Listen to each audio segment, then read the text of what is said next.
नमस्कार, स्वागत आहे तुमचे आमच्या चॅनेलमध्ये। आवाज महामुंबईचा, शोध बातमीचा, कौल मनाचा। चला तर मग आमचे चॅनेल शेअर करा, लाईक करा आणि सबस्क्राइब करा। धन्यवाद। नवभारत साक्षरता अभियान चळवळ म्हणून राबवा। गटविकास अधिकारी दीप्ती गाठ।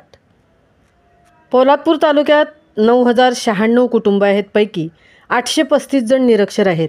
यासाठी प्रत्येक महसूल गाव वाडी वस्तीमध्ये सर्वेक्षण करून शासनाच्या उद्दिष्टाप्रमाणे 100% साक्षर झाले पाहिजेत।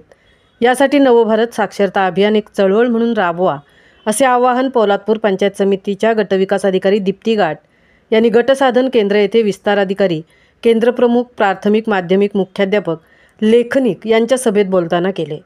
पुढे बोलताना गटविकास अधिकारी दीप्ती गाठ म्हणाले की राजस्थानमध्ये झालेल्या शाळेच्या दुर्दैवी घटनेचे उदाहरण देत तालुक्यातील ज्या शाळा धोकादायक असतील याबाबत आपण गांभीर्याने लक्ष देऊन सुरक्षिततेबाबत दक्ष राहण्यास सांगून शाळांमधील मुलींचे शौचालय, CCTV कॅमेरे, तक्रार पेटी, शालेय पोषण आहार, समाज कल्याण, शिष्यवृत्ती, निर्लेखन, सखी सावित्री, विशाखा समिती अशा विविध महत्त्वपूर्ण विषयावर मार्गदर्शन केले।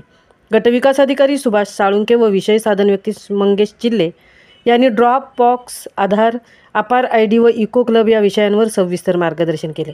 यावेळी गट शिक्षण अधिकारी सुभाष साळुंके, पंचायत समिती बांधकाम विभागाचे जे श्री कांबळे, केंद्रप्रमुख सोपान चांदे, राजेश सुर्वे, विजय पवार, मुख्याध्यापक सुनील शिंदे, विजय दरेकर, श्री जाधव, विकास मांढरे आदींसह प्राथमिक माध्यमिक मुख्याध्यापक, शिक्षक, लेखनिक व गटसाधन केंद्राचे सर्व कर्मचारी उपस्थित होते।